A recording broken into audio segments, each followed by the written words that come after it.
La hora de la verdad ha llegado. Bienvenidas y bienvenidos a La Voz de los Expertos, espacio en donde especialistas darán su perspectiva de todo lo que acontece en ciencia, tecnología e innovación en San Luis, México y el mundo. Programa del Consejo Potosino de Ciencia y Tecnología y Magnética FM. Comenzamos. ¿Qué tal? ¿Cómo están? Bienvenidos a La Voz de los Expertos desde el punto más alto de San Luis Potosí, México, en el 101.3 de FM. Les saluda Edgar Jiménez y a nombre de la doctora Rosalba Medina Rivera, directora general del COPOSIT, yo le quiero dar la más cordial bienvenida.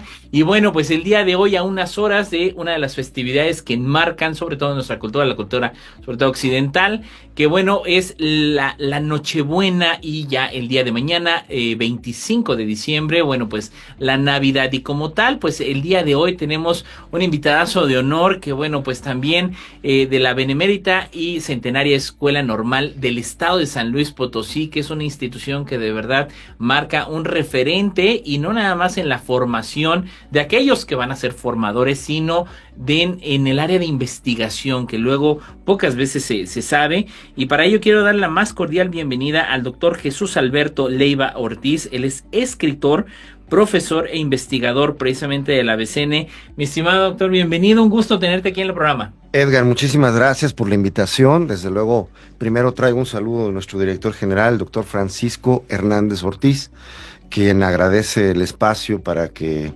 volteen hacia nosotros para venir a compartir con ustedes en sus micrófonos y en tu espacio, Edgar. Muchas gracias. Muchísimas gracias. Y bueno, precisamente me gustaría contextualizar a nuestro auditorio de lo que es la relevancia. Pues al final del día lo que estamos viviendo en este momento tú y yo, que es la transmisión del conocimiento, de transmisión de alguna manera de los saberes de la voz de quienes lo hacen. Y platicamos un poquito al respecto de lo que son las líneas de investigación, sobre todo, bueno, pues en este caso en las cuales tú te orientas.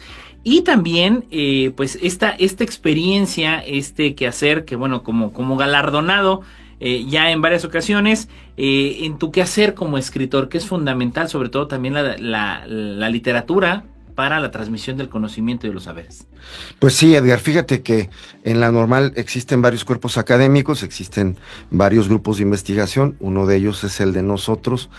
Somos un grupo de 5 profesores de ahí, justamente de la normal del Estado, que somos especializados en temas de literatura, ¿no? Por ejemplo, hay quien está especializado en temas de literatura infantil y juvenil, hay quienes están especializados en literatura de tradición oral, tus servidores en poesía contemporánea, en fin.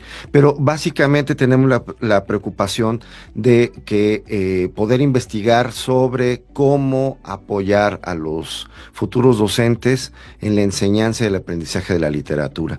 Confiamos y creemos en la literatura, sabemos de la importancia de la misma en la formación de las personas, en el humanismo que todos ocupamos, en el papel tan importante que ocupa en el desarrollo de la sensibilidad, de la sociabilidad, de la comunicación, de las relaciones interpersonales, la literatura, y eso nos acerca unos a otros. Entonces, confiar en esto nos entusiasma para crear libros que de repente ayudan a que los estudiantes entiendan cómo utilizar un poema en el aula, qué provecho poderle sacar, entender pues elementos fundamentales, tanto externos como internos de un poema, lo mismo de un cuento, lo mismo de una novela, para que los docentes tengan elementos suficientes para la enseñanza futura, ¿no? Ya practican, claro, pero confiamos en que pues todavía está en una etapa de formación, ¿no? Claro. Está en una etapa de crecimiento profesional. Genial. Y bueno, platícanos un poquito también de este quehacer que has realizado como escritor. Y bueno, San Luis Potosí siempre ha destacado de alguna manera en su comunidad de escritores per se. Bueno, pues tenemos grandes personajes, pero bueno, hoy en día pues tenemos esta comunidad precisamente de la cual formas parte también como escritores, ¿no? Potosinos. Claro, pues mira, tengo la fortuna de haber nacido en los años 70, en 1970. Entonces, nací en el 74 y en ese mismo año nacen otros compañeros, formamos, digamos, la generación de los 70, personajes de la literatura potosina como son Octavio César, como es Jaime Loredo, Jim Karen, Fabiola Amaro, Saúl Castro, algunos de ellos están en la función pública, pero todos nosotros, digamos que elegimos a la poesía como nuestro elemento de comunicación. Es la rama de la literatura, el género literario que más nos gusta, y pues todos mira, no hay tantos caminos de desarrollo en la poesía regional, más que de repente pues someterte al concurso para poder obtener la publicación. A veces las publicaciones, tú sabes, son difíciles de lograr, hay que invertir para ello, ¿no? Entonces, a veces los concursos nos ayudan mucho a tener espacios de publicación, y todos nosotros, los que te acabo de referir, pues hemos participado en los 20 de noviembre, hemos ganado espacios y nos han publicado. Entonces tenemos obra publicada por gobierno del estado en los diferentes años, ¿no? Desde el 98, que el primero de este grupo ganó, digamos, un 20 de noviembre, fue Octavio César, hasta la fecha. El último del grupo que lo ganó fue tu servidor en el 2022. Y entonces, pues, ¿qué ganan libros de poesía, ¿no? Es la producción que a lo largo de un año, dos, el tiempo que sea, pues estás trabajando con la idea de aportar, ¿no? Con la idea de comunicar, con la idea de sumar a la literatura, ¿no? Claro, no, y a mí me parece fundamental porque debemos de entender, para aquellos papás o padres de familia, madres de familia, tutores, etcétera, educadores, yo en algún momento, y si acaso a manera de paréntesis, comentar que tan importante es la literatura, tan importante es la lectura en toda la sociedad, no me refiero nada más en los jóvenes, que nos da nuestra capacidad de argumentación, porque dicen, hoy en día el vocabulario que a veces tenemos es tan corto porque lo queremos pues mimetizar en iconografías como los emojis, los stickers, que bueno, es una dinámica de comunicación que ya está muy muy penetrada, pero que de alguna manera nos limita en esta capacidad de seguir argumentando antes de irnos quizá a la violencia o a levantar la voz, en tener esta capacidad y el estar inmersos, el desarrollo de la literatura,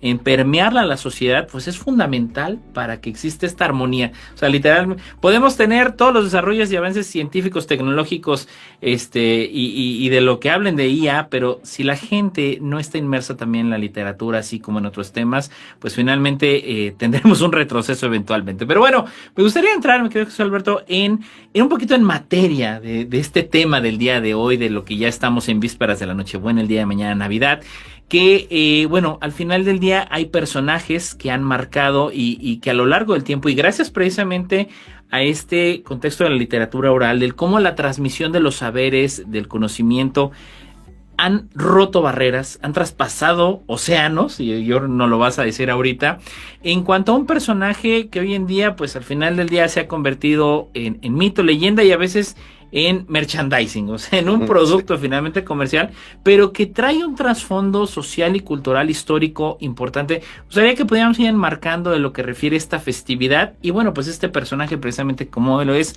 San Nicolás, voy a referirlo el día de hoy, ¿no? Ya, y lo refieres bien, Edgar, porque fíjate que todo lo que has dicho quizás es lo que menos la gente recuerda cuando escucha hablar a Santa Claus. Es decir, Santa Claus es un personaje de leyenda, claro, primero, ¿no? Y como tradición oral, desde luego, pues fue transformándose el personaje. Fue logrando atributos que hoy nos parecen totalmente extraordinarios, como suele ocurrir con la leyenda. Ocurre de un personaje real y se fue derivando hasta el día de hoy en lo que pues lo conocemos, gracias a la comercialización, tú bien lo señalas, y también al vecino del norte que lo de alguna manera lo lanzó, digamos, al estrellato, ¿no? Sí. Porque ya existía como tal, y ya algunos pueblos lo tenían muy en su forma de festejo navideño. Pero si quieres hablamos un poquito, claro, de él. Estamos hablando desde luego de San Nicolás. Él fue un obispo cristiano de Mira. Mira está situado en Turquía, y él nace justamente en las costas sur de Turquía en el 270 después de Cristo.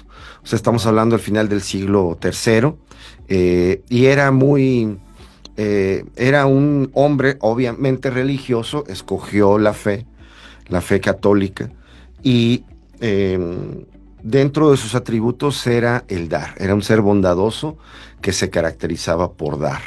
Entonces, ¿qué daba? Bueno, pues daba lo que tenía, ¿no? Él hereda de sus padres una fortuna. Sus padres estaban bien posicionados económicamente. Y esta fortuna no la ocupa en otras cosas más que en ayudar a los pobres, en ayudar a la gente cercana, en ayudar a las gentes que se acercaban a su trabajo de pastoral. Y entonces fíjate que, por ejemplo, y bueno, que esto de dar es una cuestión de santos, ¿eh? Claro. Yo te decía atrás del micrófono que personajes como él, pues pocos, y son santos, ¿no? Ahí está San Francisco que bueno, dejó la parte superficial, dejó la herencia que le pudo haber dado el padre comerciante rico y adquiere los hábitos, ¿no? Y tan es así que se convierte en una forma de vida y a la postre será una orden religiosa,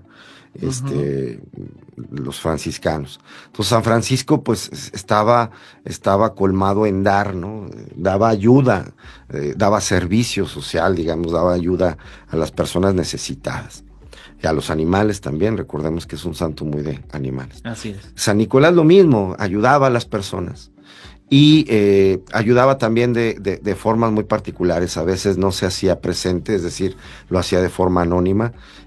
Cuando se enteraba que había algún problema, te refiero a una anécdota, había un problema, como por ejemplo un padre que iba a perder a sus hijas, no tenía dinero para poderlas casar, digamos, ofrecer una dote, que tuviera alguien el interés en casarse con ellos, recibiendo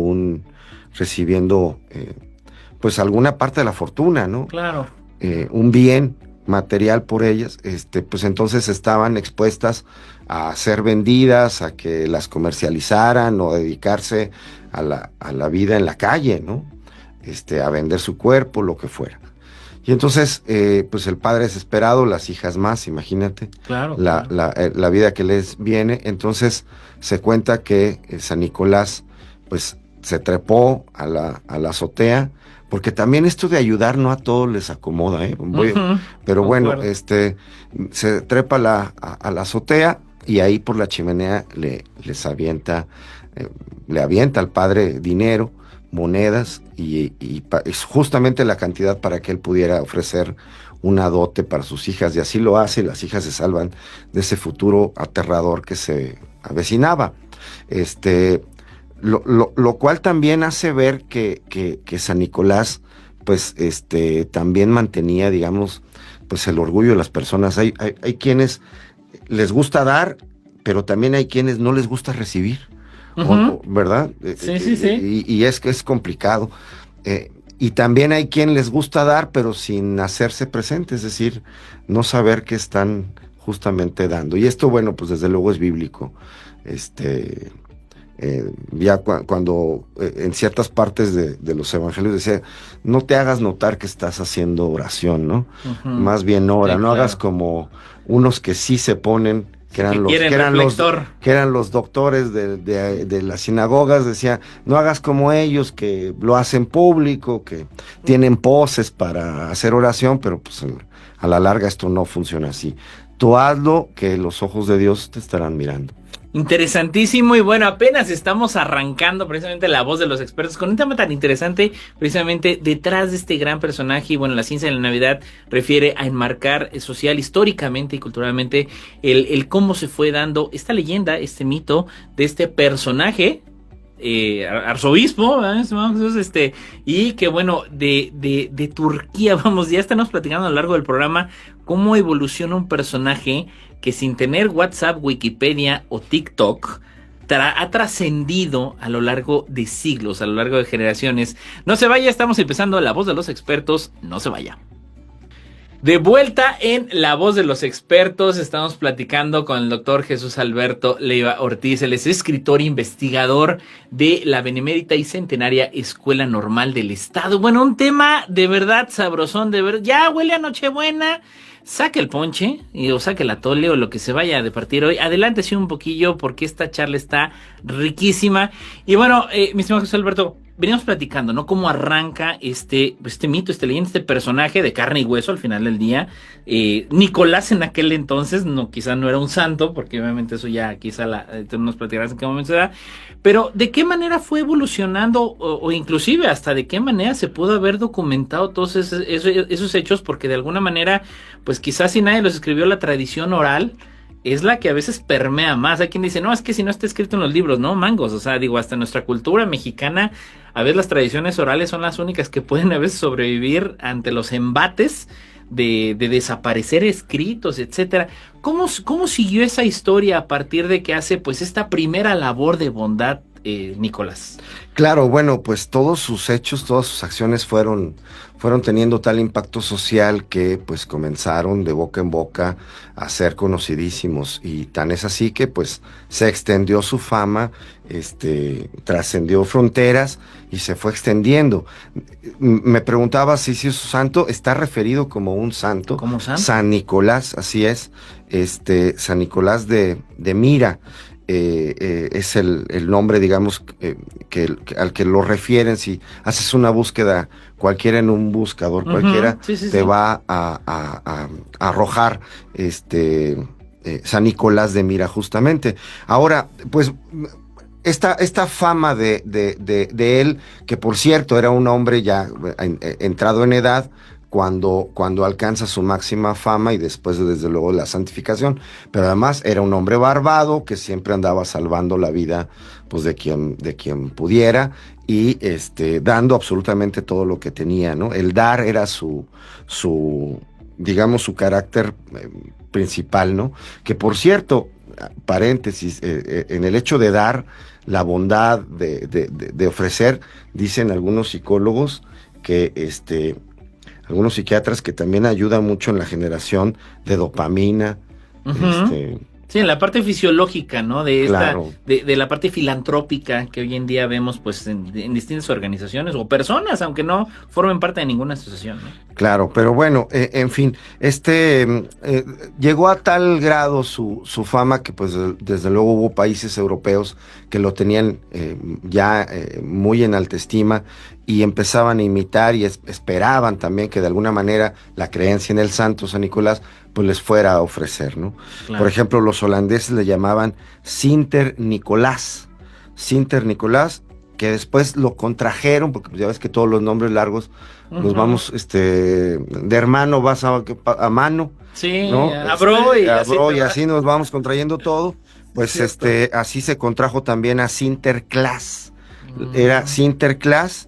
Y finalmente la versión que conocemos aquí en México, pues es una versión que viene de Norteamérica y viene especialmente de Nueva York, que ya la contracción derivó en Santa Claus. Y eso fue porque en el siglo, a finales del siglo XVIII, fíjate que un escritor llamado Washington Irving, en un libro titulado La historia de Nueva York, llamó a San Nicolás el santo de la ciudad.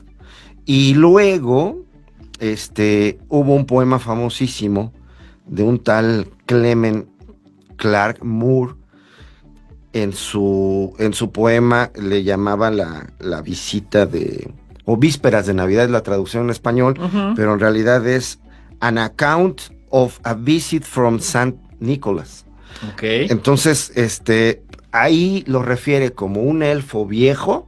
Te estoy hablando a mitad del siglo XIX, lo refiere como un elfo viejo, lo refiere ya con características muy particulares como un hombre gordo, un hombre entrado en años, muy alegre, esta risa bonachón, personaje que esta risa que caracteriza a Santa Claus, barba blanca y jalando chorrenos. O sea, el poeta, fíjate, es la poesía en 1823 de Moore la que arroja al personaje más cercano a lo que hoy conocemos. 400 años después, o sea, después del 270 hasta el 800, es cuando se hace esta adecuación del personaje. Y este traje rojo no se sabe bien a bien por qué precisamente, pero hay una relación, digamos, entre el Santo Nicolás, que ocupaba esta capa pues de obispo, ¿no? Que sí, claro, el hábito, vamos, en algún momento debió de haber sido rojo,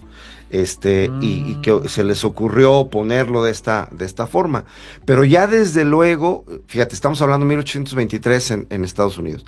Y si pensamos en los estadounidenses, pues ellos tienen la figura de leyenda muy entrada en su cultura. Muy arraigada. Muy arraigado, sí, claro. Bien lo has dicho. Entonces, todo siglo XIX, todo siglo XX, y desde luego, bueno, pues eso ya quedó plasmado en su cultura. Y este asunto, te digo, del traje rojo, pues fue también derivando. Y luego, pues como al fin personaje de leyenda, pues se le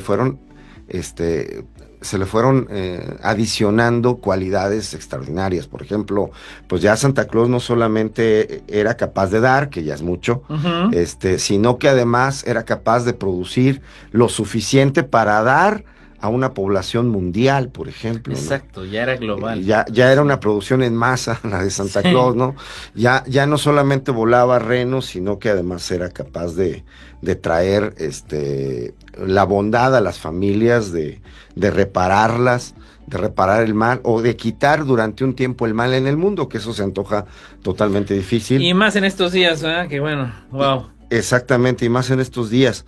Fíjate que en México hay un producto cultural en el cine mexicano de finales de los años 50 que se llama así justamente Santa Claus. Ya sabes, hecho en Churubusco. En los estudios Churubusco. No.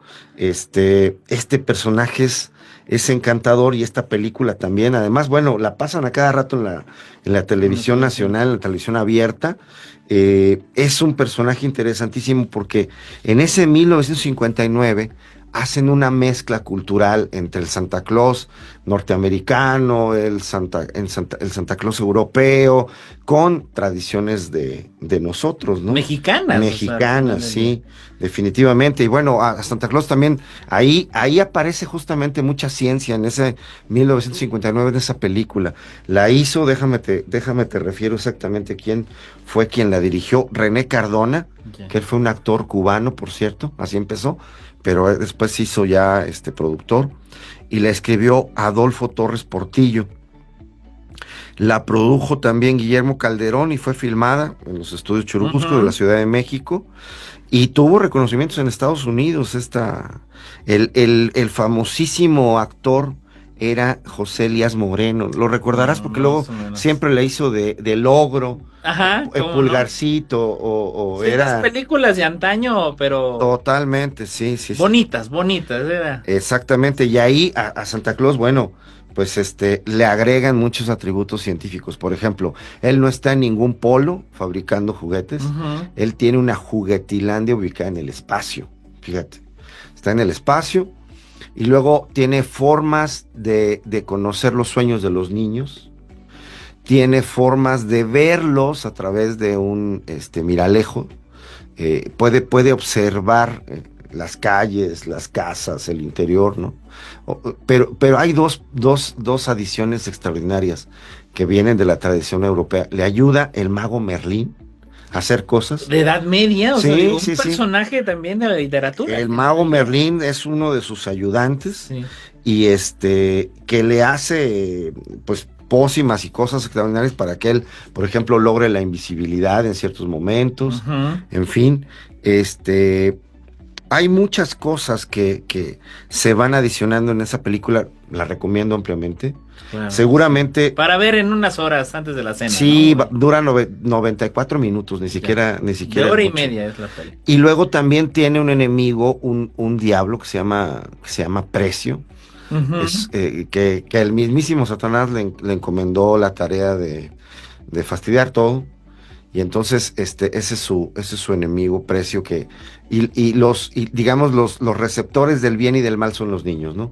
El diablo Precio anda intentando que los niños pues hagan el mal y no crean en Santa Claus, y Santa Claus hace hace lo contrario, ¿no? Digo, esto rescata de alguna manera que hasta hoy en día como la comunicación gráfica, y hablo en específico de memes, cómo ha trascendido ese diablo, por ejemplo, porque es el de la película, y digo, rescatando algo que me parece muy interesante de lo que nos comentas, José Alberto, es la forma en cómo no terminamos de arraigar el personaje lineal del norteamericano, ¿no? Sino que hubo esta adecuación, es decir, a ver, hay que rescatar estos elementos europeos, que luego a veces pues traemos un poquito ese devenir, esa tendencia de lo que agarra el estadounidense, venga, y ponlo tal cual. Y no, vamos, de alguna manera en ese entonces, en los 50, se rescata un personaje pues un poquito más ad hoc hasta de la cultura más mexicana, ¿no? Era un poquito más mexican, ¿no? Sí, claro, además, bueno, la película sale a color, Ujú. 1959, ya también Finales. se está acabando la época de oro del cine nacional, Así es. entre otras cosas, porque a lo mejor ya se había acartonado mucho los personajes o las temáticas en el cine. No soy cineasta, no lo sé, discúlpeme si estoy diciendo una tontería, pero por el otro lado también vemos que esta forma ecléctica en la que los mexicanos recibimos tú bien lo dices, recibimos a la tradición, ¿no? Así es. Así es. Y que va de la mano también, y que bueno, ahorita lo estaremos conversando ahorita en el siguiente segmento. Algo que me sigue pareciendo sumamente trascendental es el papel que tuvo la literatura de alguna manera para que este personaje fuera vigente, ¿no? Porque digo, sabemos que pudo haber una gran cantidad de personajes a lo largo de la historia y hasta, pues, no sé, guerreros, líderes, etcétera, mucha gente que se perdió en el camino en términos de su tradición, pero bueno, este personaje como lo es San Nicolás, de alguna manera, y gracias a la literatura al final del día y a cómo se da la historia, se preserva después de más de 800 años, ¿no? Un personaje importantísimo. No se vaya, estamos llegando a la mitad de la voz de los expertos, estamos platicando con el doctor Jesús Alberto Leiva Ortiz. Él es investigador, escritor de la BCN. No se vaya, volvemos. Entrando a la segunda parte de la voz de los expertos, bueno, una charla riquísima, y ya en este tercer segmento, que bueno, yo les recuerdo, sigan nuestra transmisión a través del Facebook Live en Magnética en 101.3 de FM, así como también todas las ediciones de La Voz de los Expertos, desde que iniciamos por allá de julio del 2022, y agradecemos a Magnética FM, al doctor Maldonado y a todo ese gran equipo por impulsar el conocimiento científico, tecnológico y de innovación que involucra precisamente tan importante el tema de la literatura, de los saberes, del conocimiento y de cómo ha sido el devenir de nuestra sociedad a partir de nuestras tradiciones. Y a unas horas precisamente de Nochebuena, pues bueno, hemos estado platicando con el doctor Jesús Alberto Leiva Ortiz. Él es escritor e investigador de la Benemérita y Centenaria Escuela Normal del Estado. Y bueno, Jesús, de alguna manera, ahorita en este contexto histórico de cómo se dio el personaje de San Nicolás, alguien que al final del día, pues buscaba su felicidad a través del dar, se convierte a lo largo de los siglos, y bueno, esta ecuación que nos decías en el segmento pasado, este escritor de Nueva York, en sacar este hombre bonachón y todo, entramos a un personaje de Santa Claus mexicano, voy a permitir el término, una adecuación de Santa Claus mexicano, a través de esta película de 1959, pero que al final del día, de alguna manera, tanto a partir de la sociedad, a partir de las empresas, pues sigue evolucionando este personaje, que al final del día pues es un personaje literario, ¿no? ¿Cómo discernir y cómo ir analizando este personaje ya desde el contexto más literario, ¿no? Es decir, ¿qué generación de literatura hay a partir de este personaje que influye en todo el mundo, ¿no? Claro, Edgar, lo que mencionas es interesantísimo porque, bueno, bien lo dices, hay que ubicarlo entonces como un personaje producto de la tradición literaria, y luego fue derivando. Fíjate que cuando hiciste la pregunta, bueno, ¿cómo llegó hasta nosotros acá en México? Pues la verdad es que el personaje fue migrante, porque desde que aparece, digamos, en Turquía el santo, y luego, bueno, su fama trasciende, llega a Europa, los europeos lo asimilan, lo asumen por fe, y comienzan a darles atributos, y luego esos pobladores europeos migran hacia Estados Unidos, y en Estados Unidos se llevan sus tradiciones, ¿no? Entonces había secciones, muy probablemente así como hay irlandeses en Estados Unidos, pues también hay holandeses, y lo mismo que italianos, en fin. Y los holandeses traían mucho esta idea de Santa Claus, ¿no? Y entonces, bueno, pues ahí deriva que luego ya de la leyenda de Santa Claus, hay autores o hay personas que escriben, ya sea una historia de la historia de Nueva York, que te refería hace rato, de Irving. Sí, sí, sí. Que está diciendo, pues San Nicolás es el padre de aquí, de la ciudad de Nueva York. Lo dice en ese libro. Y luego hay un poeta, Clement Moore, que dice: voy a hacer un poema relacionado con este personaje de leyenda, que es Santa Claus, con todos los atributos que ya hablamos, que se parece mucho al Santa Claus representado hoy en día, barbado, gordo, etcétera, etcétera. Pues migró, finalmente es migración. ¿Cómo es que vino a parar aquí a México? Pues seguramente también nuestros migrantes traen en muchos, influyó eso. Influyó también por migración. Cierto. Y estamos acá, pues es un personaje literario, bien lo dices, migrante. Ya eso lo estamos adicionando tú y yo, Edgar. Aquí, sí, pero al final del día, verdad, ¿no? Y fíjate que, pues, la migración, pues, va llevando un poco de todo, ¿no? Tienes un origen, pero al final de cuentas, en el viaje final, ya eres la suma de todas tus experiencias, ¿no? Claro. Y al personaje le fueron adicionando, y se le sigue adicionando, atributos y cualidades extraordinarias. No hace mucho que en uno de las plataformas de estas de paga, de producciones de películas, haya una versión de Santa totalmente violento, ¿Sí es cierto? que anda ahí irreverente. Sí, totalmente irreverente, que anda salvando una familia de una serie de asesinos o de mafiosos que están por liquidarlo, ¿no? Y entonces Santa también ahora se mete en eso, ¿no? Fíjate, y cómo va a evolucionar. Y seguramente el personaje va a tener más evolución conforme el imaginario de los escritores, de los guionistas o de los creativos de cualquier rama artística quieran representarlo, ¿no? Cuando te ibas a imaginar antes, si no es por la industria refresquera, pues tomarte en un vaso, o coleccionar productos que están relacionados con Santa Claus y su casa, con trenes, tomarte un refresco o un ponche en una taza del personaje. Es decir, ya es exponencial. Santa Claus es el personaje, ha trascendido.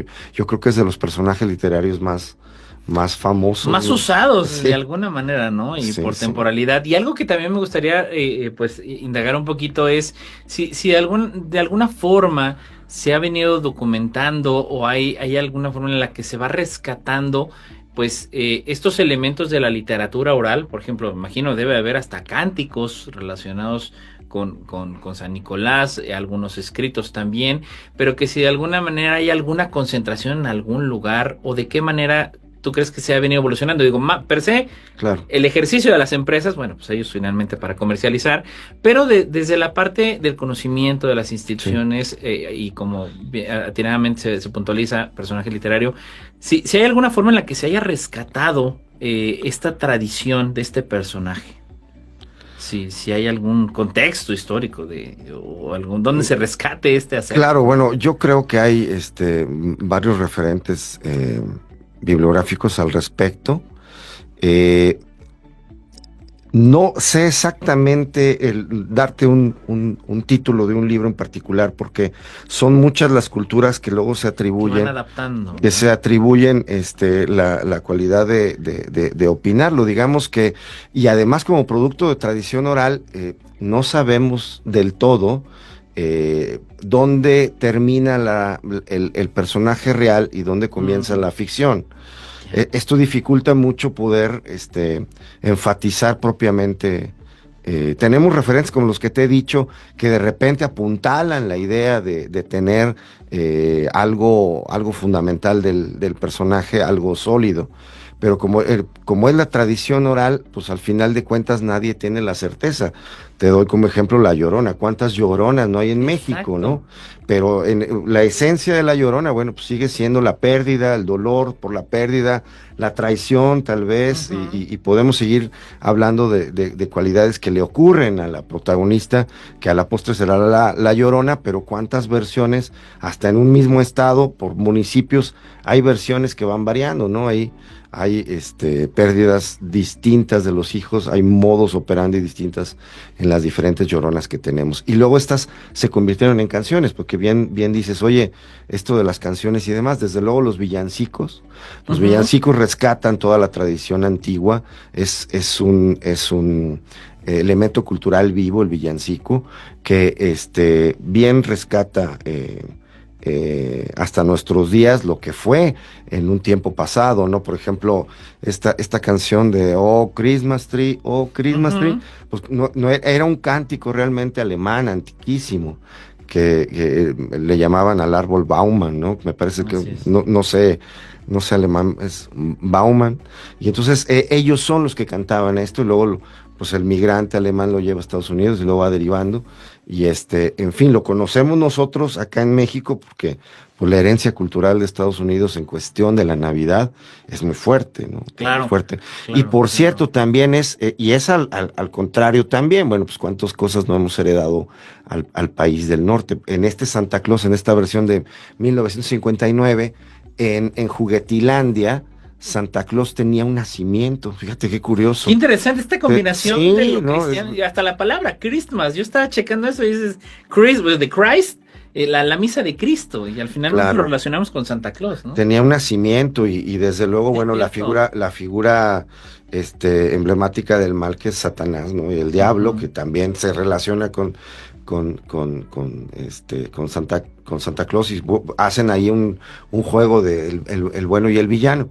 Entonces, y luego también, por ejemplo, los personajes que interfieren en esta película del 59, de la que ya hemos estado hablando mucho, hay una niña pobre, que el diablo intenta hacer que se robe una muñeca, porque ella quiere una muñeca, pero la intención de la niña es pedir 2 muñecas, una para ella, no se vence ante la tentación del demonio de decirle, pues, si no la tienes, róbatela. Pues, la niña no cede a eso, y cuando le preguntan por qué quieres 2 muñecas, la niña contesta que quiere darle una al niño Jesús, ¿no? También ahí aparece la figura del niño Jesús en todo esto. ¿Cómo vamos haciendo mezclas, ¿no? Claro. ¿Cómo vamos haciendo juegos de las diferentes tradiciones? Y al final de cuentas, pues creo que en el fondo es esta necesidad del ser humano de que no estamos solos, de que necesitamos de alguien superior a nosotros, que es capaz de darnos fe, esperanza, amor, y pues bueno, estos personajes luego ayudan a eso, por eso son tan importantes luego que a los niños se les estén pues difundiendo estos personajes literarios en la idea y en el sentido de mantener esperanza, ¿no? Y creo que eso es algo fundamental y una gran responsabilidad que al final del día también lleva la literatura. Es decir, ¿de qué manera puedes enviar un mensaje? Ahorita lo decías con el ejemplo de la niña, de decir, espérame, es que no es para mí. Y cómo de alguna manera estos cánticos, los villancicos o...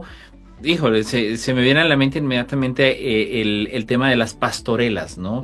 Alguna representación representación que al final de cuentas estamos hablando de representación oral, que trata de emitir un mensaje hacia la sociedad, ¿no? Y que de alguna manera es el papel tan trascendental. Vamos a estar platicando precisamente ahorita de eso en el siguiente segmento. Estamos platicando con el doctor Jesús Alberto Leiva Ortiz. Él es escritor galardonado con el premio 20 de noviembre en 2022, ¿verdad, mi estimado? Sí, el último. El último, y bueno, pues obviamente investigador de la Benemérita y Centenaria Escuela Normal del Estado. No se vaya, estamos platicando precisamente de la ciencia de la Navidad, todo este gran contexto social, cultural, histórico que nos lleva a esta gran celebración que está por iniciar ya en unas horas en la Nochebuena de este 24 de diciembre. No se vaya, volvemos. Entrando a la recta final de La Voz de los Expertos de la edición del día de hoy, 24 de diciembre del 2024. Bueno, pues ya espero yo que esté oliendo a ponche ahí en el hogar, en la oficina, pues pues aquellos que les toca ya salir, esperen unas cuantas horas, en una horita más, para que se vayan a departir con la familia. Y una charla sabrosísima que hemos tenido esta tarde con el doctor Jesús Alberto Leiva Ortiz, escritor e investigador de la Benemérita y Centenaria Escuela Normal del Estado. Y bueno, hemos venido platicando, Jesús Alberto, precisamente de estas partes tan interesantes del nacimiento de esta gran leyenda, de este mito, como es el personaje de San Nicolás, cómo se adecua por Irving Washington allá en los 1800 en Nueva York, y cómo al final del día pues se hacen estas adecuaciones y migraciones hacia lo que es Latinoamérica, porque al final del día pues hay el Santa Claus brasileño, el Santa Claus mexicano, colombiano, ecuatoriano, que al final del día lleva líneas y de virtudes similares. Pero algo que me parece fundamental y que comentabas hace ratito es cómo también a través de estos medios de comunicación, ahora estas plataformas que verdaderamente inciden, influyen social y culturalmente, pues dígase de más, sobre todo en la juventud, en estas percepciones de estos personajes, ¿no? Hace rato platicabas de esta película de 1959 en la que, bueno, pues se apoya de distintos elementos literarios, como no es el caso de Merlín, el diablo, el Satanás, el mal, el arcángel, siempre de alguna manera simbolizamos este personaje, el bien y el mal.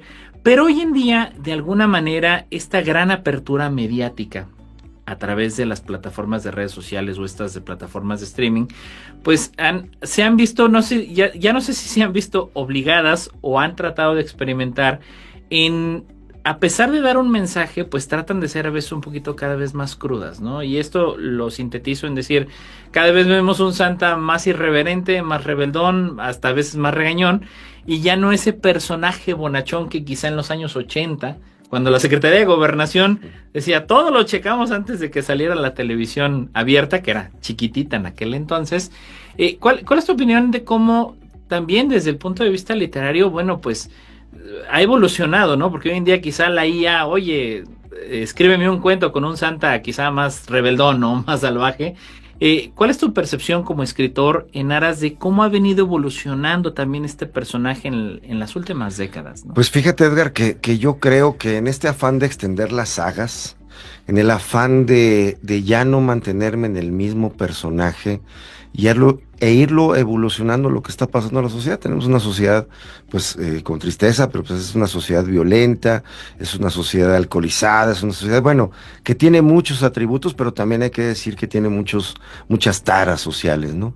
Y bueno, pues enmarcar o poner en el contexto a un nuevo Santa Claus que es alcohólico, que está cansado de ser Santa Claus, que también se vale, ¿no? De fastidio, ¿no? Que fastidio de ser Santa Claus, Sí, de sí, que ya no tiene, fíjate, ya no tiene esa presencia que tú decías de las generaciones pasadas, pues que, wow, pues Santa Claus era Santa Claus. Sí, un pues personaje de respeto. Ahora, pues ya lo ven como muy, casi creo que una tontería, por decirte algún ejemplo. Y entonces, pues este personaje sumido en este contexto, pues ahora ¿qué hago, no? Pues el mundo es violento, pues yo dentro de mis males y de mis enfermedades de tantos años y en este contexto social, pues ahora a ver en qué puedo ayudar, y ayuda rescatando y matando a los malos, ¿no? Uh-huh. Y manejando armas y matando, te digo, a personas que perturban la paz de una familia común promedio estadounidense, ¿no? Sí, ya se ve modificado ese código de ética que estaba pues intocable de alguna manera, y que también a la par, bueno, pues ha venido evolucionando a veces con personajes como se añade, y no sé, bueno, qué tanto tiempo haya sido estas adaptaciones de una esposa, ¿no? De la señora Claus, a veces de personajes en torno a la familia de Santa Claus, que también, bueno, la cinematografía se ha encargado de este tema, pero que de alguna manera le van dando adecuaciones de decir un Santa Claus muy familiar o un Santa Claus muy aislado, un personaje que nadie sabe de él, que es un personaje muy místico, o un Santa Claus que pues no sabíamos el día y en otra historia pues aparece hasta con hijos, ¿no? Claro. Entonces, también un poquito aquí la pregunta es sobre de qué manera, creo que esto sería muy, muy valioso que aquellos papás, mamás que nos escuchen, de qué manera nosotros debiéramos ir acercando la literatura, aprovechando un personaje como San Nicolás o como Santa Claus, ahorita que están de vacaciones, algunas recomendaciones de cómo acercar, de cómo hacer inmersos más a los jóvenes, a los niños, a las niñas en la literatura, inclusive hasta para los adultos. Hay que ser realistas. Luego, como adultos, yo sí no es cierto. O sea, también nuestro hábito de lectura como adultos luego ha quedado sumamente mermado para irnos a scrollear. Es el término hoy en día. Algunas de las recomendaciones que tú le darías quizá a las familias en decir, de qué manera ser inmersa a la familia en la literatura, en leer, en escuchar, en hacerse inmersos a las tradiciones orales también, ¿no? Pues bueno, en México tenemos una maravillosa cualidad, que somos un pueblo culturalmente literario, aunque no nos demos cuenta de esto. Es decir, en torno a una mesa, ya sea de comida o de cena, es decir, el mexicano hace muchas sobremesas, sobre todo los fines de semana, y hace sobremesas familiares. Nos gusta la gente, nos gusta el que haya casas abarrotadas, o que nos gusta que la mesa esté rodeada de personas. Distinto a otras culturas que buscan más la soledad, pero nosotros somos más gregarios, somos más de conjunto. Entonces, desde luego que nos mantenía pegados a la mesa, pues lo que nos contaba la abuela, lo que nos contaba el abuelo, lo que nos contaban nuestros padres, el contarnos y compartirnos historias. Ahí está la literatura, ni siquiera tenemos que ir necesariamente tan lejos. O sea, ¿qué de las casas, qué de las familias hay de tradición en estas temporadas, ¿no? O sea, cómo celebraban antes los abuelos. Claro. Cómo lo vivían, ¿no? Dejar hablar a la tía cómo vivía su infancia la Navidad, que son ejercicios de la literatura, de la tradición oral, que rescatan un poco de nuestra herencia familiar, pero por otro lado también están reavivando el fuego de la cultura en la que vivimos. Entonces, bueno, pues por ahí el contar, pero también la oportunidad de poder leernos unos a otros, ¿no? La lectura en voz alta creo que es un ejercicio maravilloso que podemos realizar en casa, desde el chico al mayor, y del mayor al pequeño, ¿no? Esto es, claro. No es que el mayor tenga la obligación de leer en voz alta, ¿no? Todos somos parte de la cultura escrita, y todos somos sujetos poseedores de la misma. Entonces, pues cualquiera que nos lea algo, ¿no? Y hay tantas cosas, pues, interesantes, importantes que leer sobre Santa Claus. Incluso nosotros como padres, pues de repente orientar sobre el personaje. Seguramente nos preguntan, y si no nos preguntan, oye, ¿sabes de dónde viene Santa Claus? O por qué estamos de repente, por qué Santa Claus nos trae regalos. Vamos, qué obligación hay ahí al respecto, ¿no? Claro, ¿qué nos debe, no? Sí, pues qué nos debe. Sí, no. Sí. Y ahora, otro elemento que también me parece fundamental rescatar, que creo de alguna manera, y como tú bien dices, la sociedad mexicana, tenemos inmersa esta literatura oral. Y digo, creo que es una práctica importante, ¿no? Quienes nos escuchan, oigan, pues pónganse a platicar cómo pasaban los abuelos, nuestros padres, sus navidades, cómo eran, ¿no? Digo, en un contexto que a veces, pues bueno, va evolucionando. Esta celebración previa, que me parece que es muy latina o quizá muy mexicana, no la veo quizá mucho en la parte norteamericana, como lo son las posadas, ¿no? Como son la pastorela, por ejemplo. La pastorela, al final de cuentas, es una manifestación de la literatura, ¿no? Qué maravilla esto que dices, Edgar, las posadas, la piñata. Finalmente regresamos al mito. Somos seres mitológicos en todo sentido. Por ejemplo, ahí está el bien y el mal.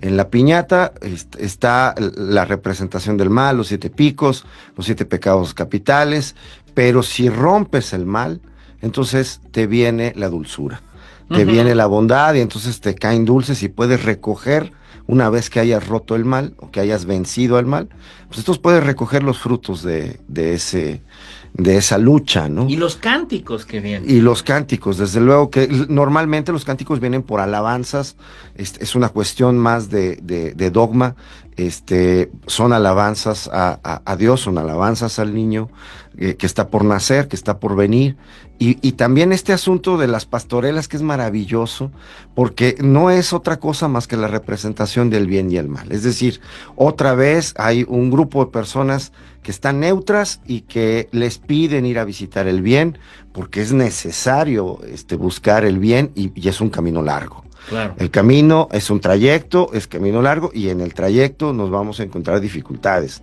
Y ahí está el demonio detrás, ¿verdad? Que nos hace travesuras, que nos hace pelearnos entre nosotros, que no va a querer que consigamos el objetivo final, que es pues venerar el bien, ¿no? Llegar a la alabanza de la bondad, de la luz.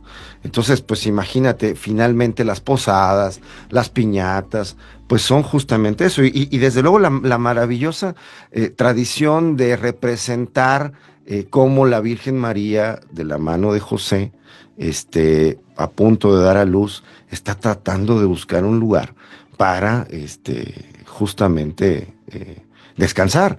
Y entonces José y María están pidiendo en todas las casas pues justamente la posada, y los representamos maravillosos. Es lindísimo cantar desde adentro y afuera, quién pide posada y quién no la da, y al finalmente la da, ¿no? Claro, y hay familias que de verdad cuidan esa tradición. Digo, yo todavía conozco otras familias que dicen, arrancan el 16 de diciembre y se avientan completa la jornada, ¿no? Y digo, esto rescato en aras de la representatividad que existe cultural, en aras de que sabemos por ahí que, bueno, algunas otras culturas en el pasado, pues el 25 de diciembre representa pues la cuestión de venerar a Saturno, a Júpiter, otros a Júpiter, etcétera. Digamos, de alguna manera los distintos enfoques para, como bien dices, tratar de llegar a este camino de bien, que al final el Dios es un mensaje que creo yo, sin sonar romántico, se requiere hoy en día en las familias, ¿no? Transmitir un buen mensaje. Y esto que mencionas de las saturnianas, tenían una costumbre muy particular que seguimos heredando. En las saturnianas, bueno, pusieron el día 25, 24, 25, pero 25 porque pues venían todas estas festividades importantes para los romanos, sí. Una de ellas la saturniana, y tenían la costumbre de darse regalos. Y el que era poseedor, digamos, el que era el amo, porque tenían esclavos o servidumbre, esos días de las saturninianas, la servidumbre no trabajaba. Incluso a veces el dueño... Era día de asueto. Era día de asueto, exactamente. Y incluso el dueño del esclavo hacía las veces de servirle al esclavo, o sea, se invertían los papeles y les daban regalos, se daban regalos, ¿no? Fíjate cómo también de la tradición romana, pues venimos heredando mucho que ver en el qué hacemos y por qué lo hacemos, ¿no? ¿Por qué nos damos un regalo? ¿Por qué intercambiar un regalo? Pues en el dar, por un lado, pero también la tradición la cultural de que en ciertos momentos de ese imperio que fue Roma y que nos heredó gran parte de nuestra cosmovisión occidental, pues ahí también está la idea de regalarnos algo, ¿no? Fabuloso, porque digo, tradiciones y mitos y leyendas que trascienden siglos y milenios, digo, al final del día. Creo que eso es, Alberto, ya para finalizar, ¿dónde podemos encontrar tu producción literaria? ¿Cómo te encontramos? ¿Cómo te buscamos? Porque también hay que leerte, como dices. Pues muchas gracias. Hay ¿puedo decir dónde? Claro, en Amazon hay un libro, el primero que escribí, que se llama Mar de Dentro. Está en la plataforma de Amazon, pueden solicitarlo. Está muy accesible, hay pasta dura, pasta blanda. Y bueno, pues tengo Twitter, en un momento más te lo refiero. Claro que sí. Bueno, yo estoy aprovechando vamos cerrando precisamente esta edición. De verdad que me pareció sumamente especial. Gracias a Ana Alex, que le mandamos gran abrazo ahí a los controles.